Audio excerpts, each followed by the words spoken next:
বিসমিল্লাহির রহমানির রহিম। সম্মানিত বিনিয়োগকারী ভাই ও বোনেরা, আসসালামু আলাইকুম। শুভ অপরাহ্ন। আজ 17 এপ্রিল, রোজ বৃহস্পতিবার। আজকের ইন্ডেক্স পর্যালোচনা এবং আপনাদের অনুরোধের স্টক নিয়ে খুব সংক্ষিপ্ত পরিসরে আলোচনা করার জন্য হাজির হয়েছি। আশা করি আপনারা সকলেই শারীরিকভাবে সুস্থ আছেন। মানসিকভাবে এই মুহূর্তে আমি বলবো যে সাধারণ বিনিয়োগকারী যারা এই মার্কেটে বিনিয়োগে আছেন কেউই ভালো নেই। তারপরেও আমরা সকলেই শারীরিকভাবে সবাই সবার সুস্থতা কামনা করছি। আজকে প্রথমবারের মতো যারা আমার চ্যানেলে নতুন আমাকে শুনছেন তাদেরকে বিনীতভাবে অনুরোধ করব, অবশ্যই আমার চ্যানেলটি আপনারা সাবস্ক্রাইব করবেন এবং আপনাদের যদি কোনো অনুরোধের স্টক থাকে সেটি অবশ্যই আপনারা কমেন্টসে লিখে জানাবেন। আমি আপনাদের অনুরোধের স্টক পরবর্তীতে আলোচনা করব। এছাড়াও যারা প্রতিনিয়ত আমাকে শোনেন তাদের সবাইকে ধন্যবাদ এবং কৃতজ্ঞতা প্রকাশ করছি। একই সঙ্গে আপনাদের যদি কারো অনুরোধের স্টক থাকে সেটি অবশ্যই আপনারা কমেন্টসে লিখে জানাবেন, আমি সেটি নিয়ে কথা বলবো। আগামীকালকে শুক্রবার, শনিবার মার্কেট বন্ধ থাকবে। আমি এই বন্ধের দিনেও আপনাদের যাদের অনুরোধের স্টক থাকবে সেই স্টকগুলো আমি আলোচনা করব। সুতরাং আপনারা সকলেই পাশে থাকবেন এবং আপনাদের অনুরোধের স্টক থাকলে সেটি কমেন্টসে লিখে আমাকে জানাবেন। আজকে মার্কেটের যে আলোচনাটি, সেখানে আমরা মার্কেট আজকে দেখেছিলাম একটা ঊর্ধ্বমুখী গ্রিন ক্যান্ডেল, যেটি প্রতিনিয়তই মার্কেট করছে। সেইভাবেই মার্কেট ওপেন হয়েছিল। মার্কেট একটা সময় 5131 হাই যখন ক্রিয়েট করে তখন বেশ কিছু স্টকের প্রাইস অ্যাকশন আমরা দেখতে পাই এবং অনেকেই এই প্রাইস অ্যাকশনে সেল করে বাজারটাকে আরো ডাউন ট্রেন্ডে নিয়ে চলে আসে। মার্কেটকে আসলে পরিকল্পিতভাবেই ডাউন ট্রেন্ডে নিয়ে আসা হচ্ছে, এতে কোনো সন্দেহের অবকাশ নেই। আজকে দেখেছেন মার্কেট 5097 অর্থাৎ 5102 আমরা যে সাপোর্টটা ধরে নিয়েছিলাম সেই সাপোর্টটাকে ভেঙে মার্কেট কিন্তু আরো ডাউনে চলে আসলো, অর্থাৎ 5097 পয়েন্টে মার্কেট চলে এসেছে এবং মার্কেটের টার্ন ওভার যেটি সেটিও গত দিনের তুলনায় কমে গিয়েছে। আপনারা দেখেছিলেন যে গত দিনে আমরা মার্কেটে 396 কোটি টাকার লেনদেন হতে দেখেছিলাম। আজকে কিন্তু সেটি 339 কোটি টাকা অর্থাৎ 56 কোটি টাকার মতো লেনদেন কিন্তু কমে গিয়েছে। প্রতিনিয়তই মার্কেটের টার্নওভার কিন্তু কমে যাচ্ছে, আপট্রেন্ড স্টকের সংখ্যা কমে যাচ্ছে, ডাউনট্রেন্ড স্টকের সংখ্যা বেড়ে যাচ্ছে। আজকে 124টি স্টক আপ ট্রেন্ডে ছিল, ডাউন ট্রেন্ডে ছিল 190টি এবং আনচেঞ্জড অবস্থাতে ছিল 81টি। আমরা প্রথমেই আপনাদের যে টপ গেনার যে লিস্টটি রয়েছে সেটি আপনাদেরকে একটু দেখানোর চেষ্টা করি। টপ 10-এ মিডল্যান্ড ব্যাংক আজকে হল্টেড হয়েছে। এই স্টকটি নিয়ে গতকালকে কথা বলেছিলাম একেবারে আমার ভিডিওর লাস্টে। মিডল্যান্ড ব্যাংকের যে আলোচনাটি ছিল, যারা শুনেছেন তারা জানেন। ইউসিবি ব্যাংক আজকে ভালো করেছে। আজকে ব্যাংকিং সেক্টরের বেশ কিছু মুভমেন্ট কিন্তু আমরা লক্ষ্য করেছিলাম এবং ইউসিবি ব্যাংক কিন্তু ভালো করেছে। এনআরবি ব্যাংক, দেশ জেনারেল ইন্স্যুরেন্স, এই যে স্টকটি আপনারা দেখেছেন যে গতকালকে হল্টেড হয়েছিল, আজকে কিন্তু নেগেটিভ ট্রেন্ডে ছিল অনেক সময়। পরবর্তীতে কিন্তু এই স্টকটি ভালো প্রাইস অ্যাকশন করেছে ভলিউম সহ এবং 31 টাকা 60 পয়সায় ক্লোজ হয়েছে। কেপিপিএল আমরা আজকে দেখতে পাচ্ছি অনেক দিন পরে এই স্টকটির প্রাইস অ্যাকশন হয়েছে। ইউনিয়ন ইন্স্যুরেন্স, সোনারগঞ্জ গতকালকে একটা বড় ডাউন ট্রেন্ডে ছিল এই স্টকটি, আজকে কিন্তু তার প্রাইস অ্যাকশনটি হয়েছে। এছাড়াও ফার্স্ট মিউচুয়াল, এবি ব্যাংক এবং ডেল্টা স্পিনিং টেক্সটাইল সেক্টরে এই স্টকগুলো আজকে মূলত প্রাইস অ্যাকশন করে। সফটওয়্যার সেক্টর বাই গেনার লিস্টে আপনারা দেখতে পাচ্ছেন আজকে কিন্তু টেক্সটাইল সেক্টরে পজিশন 1-এ চলে আসছে। 20টি স্টক আপ ট্রেন্ডে ছিল, ডাউন ট্রেন্ডে ছিল 23টি, ইকুয়াল ছিল 15টি। ইন্স্যুরেন্স সেক্টর গতকালকে আমরা আপ ট্রেন্ডে দেখেছিলাম প্রথমে, আজকে কিন্তু প্রায় 50-50 ডাউন ট্রেন্ড স্টক ছিল 20টি, আপ ট্রেন্ডে ছিল 20টি এবং ইকুয়াল ছিল 3টি। এছাড়াও ব্যাংকিং সেক্টর উঠে আসে, 16টি স্টক আপ ট্রেন্ডে ছিল, ডাউন ট্রেন্ডে ছিল 7টি, ইকুয়াল ছিল 13টি। এছাড়াও মিউচুয়াল ফান্ড 12টি স্টক আপ ট্রেন্ডে ছিল, ডাউন ট্রেন্ডে ছিল 9টি। মূলত আজকে ব্যাংকিং সেক্টর, ইন্স্যুরেন্স সেক্টরের বেশ কিছু স্টক আমরা আপ ট্রেন্ডে দেখেছি। খুব বেশি বড় সড়ো প্রাইস অ্যাকশন দেখিনি, ছোট ছোট মুভমেন্ট ছিল, যার কারণে আজকে নেগেটিভ মার্কেটেও আমরা বেশ কিছু আপ ট্রেন্ড স্টক বা স্টকের যে মুভমেন্ট সেখানে বেশ কিছু স্টককে দেখতে পেয়েছি। আপনারা দেখতে পাচ্ছেন যে এখানে ইনসাইডার ডাউন ট্রেন্ড করে আজকে শুটিং স্টার যে ক্যান্ডেলটি করেছে, এখানে ক্যান্ডেলে যে সাপোর্ট ছিল সেই সাপোর্টটি ভেঙে ডাউন ট্রেন্ডে চলে এসেছে। এখন আমাদের যেটি লক্ষ্য সেটি হচ্ছে মার্কেটকে আপ ট্রেন্ডে যেতে হবে যে কোনো উপায়ে। যদি মার্কেট এইখান থেকে বা এর আরো নিচে চলে আসে তাহলে সেই জায়গাটি হয়ে যাবে আপনাদের এই যে ডাউন ট্রেন্ড, যেটি আপনারা দেখেছিলেন যে 5004 লো ক্রিয়েট করেছিল 4889 এবং ক্লোজ দিয়েছিল 4898 পয়েন্টে। ঠিক এই জায়গাতে কিন্তু মার্কেট চলে আসবে। তো তার আগে মার্কেটের কিছু সাপোর্ট রয়েছে, ছোট, ছোট সাপোর্ট। বাট আমরা সেই সাপোর্টটাকে খুব বেশি শক্তিশালী সাপোর্ট মনে করছি না। আমাদের মার্কেটের যে এখন অবস্থা, সেই অবস্থায় মার্কেটের সাপোর্ট খুবই গুরুত্বপূর্ণ। মার্কেটের RSI দেখতে পাচ্ছেন একেবারে তলানিতে চলে এসেছে 28.63 তে। হিস্টোগ্রামের বারে আরো বেশি গাঢ় লাল। তবে আসার যে জায়গাটা সেটা হচ্ছে যে ক্যান্ডেলের যে অবস্থা সেটি খুব বেশি স্ট্রং ক্যান্ডেল না, এখানে দুর্বল ক্যান্ডেল। এখান থেকে ঘুরে যাওয়ার একটা সম্ভাবনা রয়েছে, যদিও রবিবার আমরা ব্ল্যাক সানডে হিসাবে জানি। তবে এই ব্ল্যাক সানডে আমরা প্রত্যাশা করি আগামী দিন থাকবে না, মার্কেট এখান থেকে আপ ট্রেন্ডে চলে যাবে। যদি না যায় তাহলে 4,890 এই লেভেলে কিন্তু আমরা মার্কেটকে আবারও দেখতে যাচ্ছি। তো এই জন্য আমি সমস্ত সাধারণ বিনিয়োগকারীদেরকে বলবো আপনারা অবশ্যই বাই সেলের ক্ষেত্রে প্রচন্ড সাবধানতা অবলম্বন করবেন।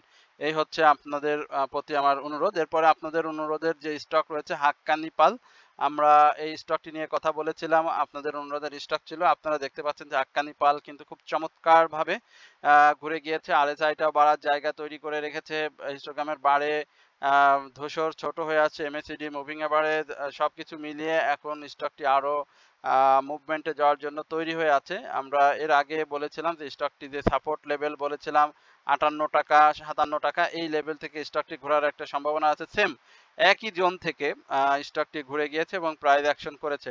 এই স্টকটির আমার কাছে যেটি মনে হয় এইবারে যে মুভমেন্ট, সেই মুভমেন্টটা আমরা 68 টাকা এই লেভেল পর্যন্ত দেখতে পাবো। মুভিং এভারেজ অনুযায়ী শেয়ারটিতে অলরেডি বাই সিগন্যাল চলে এসেছে, RSI জায়গার বাড়ার জায়গা রয়েছে। মার্কেটের ইন্ডেক্সে যদি পজিটিভ মুভমেন্ট এবং সেক্টর ওয়াইজ যদি মুভমেন্টটা আরো ভালো চলে আসে তাহলে কিন্তু এই স্টকটি যে রিসেন্ট যে 75 টাকা হাই করেছে সেই হাইটাতে আমরা কিন্তু হাক্কানি পালকে দেখতে পাবো। সুতরাং যাদের কাছে রয়েছে তারা অবশ্যই এই স্টক থেকে প্রফিট টেক করবেন। স্টকটি যদিও আজকে আমরা দেখেছিলাম 62 টাকা হাই করেছিল, বাট গত দিনের উপরে ক্লোজ করে এখন পর্যন্ত স্টকটি পজিটিভ ধারায় আমরা দেখতে পাচ্ছি।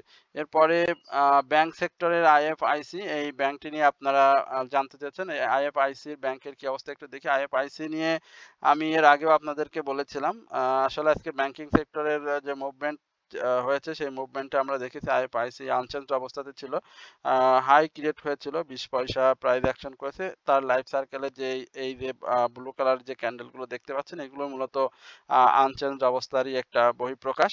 এখানে স্টকটি 6 টাকা 70 পয়সা থেকে 6 টাকা 80 পয়সা, এটা একটা ভালো সাপোর্ট জোন এবং মুভমেন্টের ক্ষেত্রে আমি বলবো যে 7 টাকা 30 পয়সা থেকে 7 টাকা 50 পয়সা এই লেভেলে একটি ক্লোজ দিতে হবে। যদি সে এটি সাকসেসফুলি দিতে পারে তাহলে আমরা স্টকটিকে হয়তো আরো একটু ভালো মুভমেন্টে পেয়ে যাব।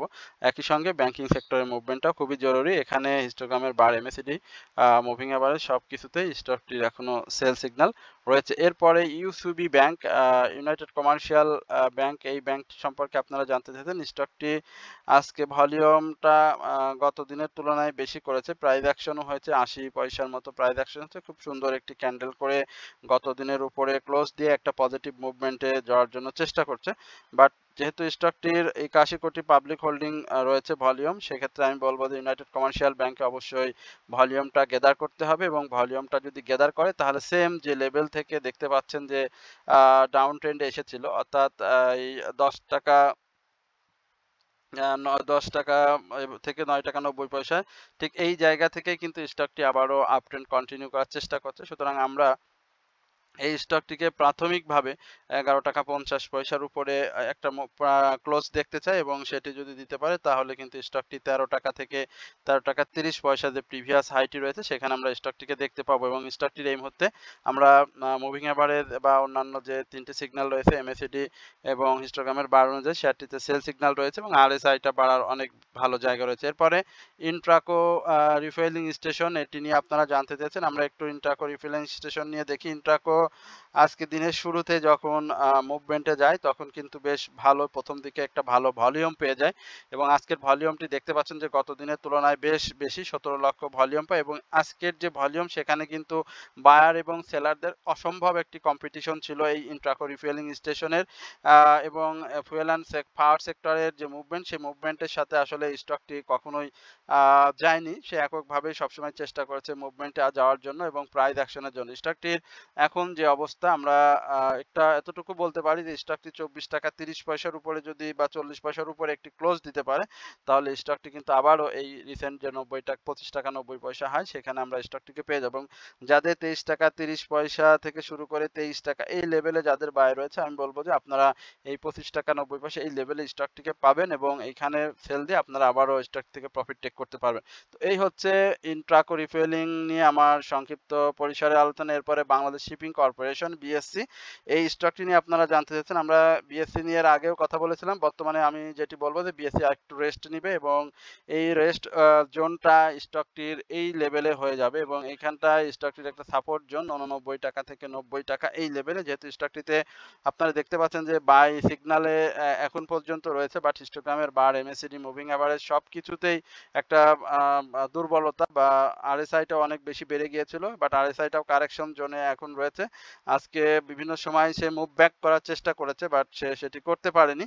এখানে আমি যেটি বললাম 89 টাকা এই লেভেলে স্টকটির একটি সাপোর্ট লেভেল রয়েছে এবং এই সাপোর্টটাকে ধরে আশা করি এই বাংলাদেশ শিপিং কর্পোরেশন আবারও উপরের দিকে চলে যাবে। যাদের রয়েছে আমি বলবো যে অবশ্যই আপনারা ধৈর্য সহকারে স্টকটিতে হোল্ড করবেন। স্টকটির প্রাইস অ্যাকশন করতে আপনারা জানেন যে খুব বেশি সময় নেয় না। বাজারের সঙ্গে একটু মুভমেন্টে চলে আসলে, ভলিউম গেইন করলে কিন্তু স্টকটি আপ ট্রেন্ডে চলে যায়। স্টকটির ভলিউমটা ক্রমান্বয়ে কমে আসছে। আজকের ভলিউমে অধিক সেল প্রেসার ছিল, কারণ এই স্টকটি 83 টাকা বা 81 টাকা এই লেভেল থেকে কিন্তু 102 টাকা 70 পয়সা হাই ক্রিয়েট করেছিল খুব অল্প সময়ের মাঝে। সুতরাং এইখানে অনেকের প্রফিট টেকিং জোনে রয়েছেন, যার কারণে স্টকটি এখন একটু কারেকশন জোনে রয়েছে। তো যাদের রয়েছে হোল্ড করবেন অবশ্যই।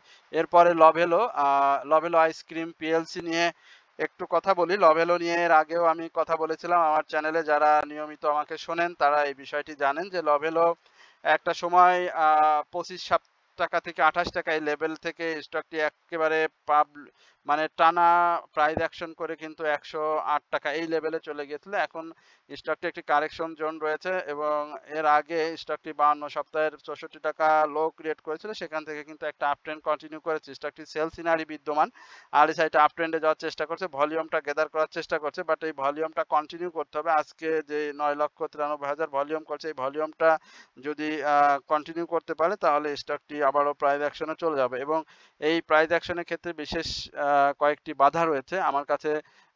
এই বাধাগুলো যদি স্টকটি ভালোভাবে ব্রেকআউট করতে পারে 83 টাকা থেকে 84 টাকা এই লেভেলের যে বাধাটি রয়েছে সেটি যদি সাকসেসফুলি ব্রেকআউট করতে পারে তাহলে স্টকটি অবশ্যই সামনের দিনগুলো আরো ভালো করবে। তো এখন সাপোর্ট জোন যেটি বলবো সেটি আসলে স্টকটি অলরেডি তৈরি করেই ফেলেছে। 79 টাকা 10 পয়সা থেকে 79 টাকা 70 পয়সা এই লেভেলটি স্টকটি একটা ভালো সাপোর্ট জোন। এই সাপোর্ট জোনকে ধরে স্টকটি আগামী দিনে আরো ভালো প্রাইস অ্যাকশনে যাবে। এরপরে এআইএল, এই স্টকটি নিয়ে আপনারা একটু জানতে চাচ্ছেন। আমরা একটু এআইএল এর কি অবস্থা দেখে আসি। এআইএল নিয়ে এই মুহূর্তে আসলে বলার তেমন কিছু নেই। আপনারা দেখতে পাচ্ছেন যে এআইএল লো ক্রিয়েট করেছিল 43 টাকা ইয়ারলি, সেখান থেকে একটা আপ ট্রেন্ডে যাওয়ার চেষ্টা করে বর্তমান প্রাইস অ্যাকশনে রয়েছে এবং আমি এর আগে বলেছিলাম যে স্টকটির যে সাইডওয়েজ মুভমেন্টে ছিল 51 টাকা থেকে 50 টাকা, এই সাইডওয়েজ মুভমেন্টের উপরে একটা ক্লোজ দিতে হবে এবং তারপরে স্টকটি যদি 58 থেকে 60 টাকা এই লেভেলে ক্লোজ দিতে পারে তাহলে স্টকটি আবারও প্রাইস অ্যাকশনে ফিরবে। তবে অবশ্যই সেটি ভলিউমটা নিতে হবে এবং মার্কেট পজিশন ভালো থাকতে হবে, কারণ স্টকটি যে লেভেলে ছিল সেই 148 টাকা এই লেভেলে আসতে কিন্তু স্টকটির অনেক সময় লাগবে এবং স্টকটি যেহেতু সাধারণ বিনিয়োগকারীরা অনেক বেশি দামে আটকে রয়েছেন, সুতরাং আমি বলবো যে স্টকটি বাই সেল করে করে আপনাদেরকে এখান থেকে বের হয়ে আসতে হবে। তো এই হচ্ছে মূলত এআইএল নিয়ে আমার সংক্ষিপ্ত পরিসরের আলোচনা। এরপরে আপনারা গোল্ডেন সন এই স্টকটি নিয়ে জানতে চাইছেন। আমরা একটু গোল্ডেন সন নিয়ে আপনাদেরকে একটু সংক্ষিপ্ত পরিসরে জানানোর চেষ্টা করছি। গোল্ডেন সন আমরা দেখতে পাচ্ছি যে ডাউন ট্রেন্ডে রয়েছে। এর আগে যেভাবে আপ ট্রেন্ডে গিয়েছিল সেম একইভাবে সে ডাউন ট্রেন্ডে রয়েছে এবং খুব শক্ত সাপোর্টে রয়েছে। এই সাপোর্টটা স্টকটির জন্য খুব ইম্পর্টেন্ট। যদি সাপোর্টটাকে ভেঙে যায় তাহলে কিন্তু স্টকটি 12 টাকা 50 পয়সা এই লেভেলে চলে আসবে। যেহেতু এই স্টকটির পাবলিক হোল্ডিং অনেক বেশি, এই স্টকটির এই মুহূর্তে আমরা ভলিউমের বিকল্প দেখছি না। স্টকটিতে সেল সিগন্যাল রয়েছে। এবং ভলিউমটা গ্যাদার করতে হবে, যেহেতু পাবলিক হোল্ডিং অনেক বেশি, প্রায় 6.5 কোটি 8 কোটির উপরে শেয়ার রয়েছে স্টকটিতে পাবলিকের হাতে। সুতরাং ভলিউম করলে স্টকটি আবারও সামনের দিকে মুভমেন্ট করবে। তবে সব থেকে ভালো হবে স্টকটি, আমরা যে ইন্ডেক্সকে একটা পজিটিভ মুভমেন্টে প্রত্যাশা করছি, সেই ইন্ডেক্স প্রত্যাশা মাফিক যদি ফিরে আসে, তাহলে সেক্টর ওয়াইজ সব স্টকেরই, ছোট ছোট যে সমস্ত স্টক রয়েছে সব স্টকেরই কিন্তু প্রাইস অ্যাকশন হবে।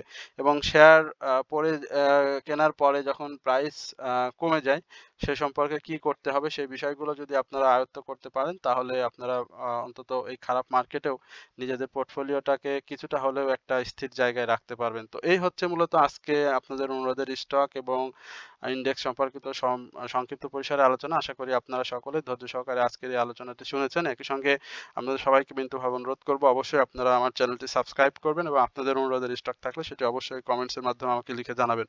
তো সকলে ভালো থাকবেন, সুস্থ থাকবেন, এই প্রত্যাশায় আজকের আলোচনা এখানে শেষ করছি। আসসালামু আলাইকুম ওয়া রাহমাতুল্লাহি ওয়া বারাকাতুহু।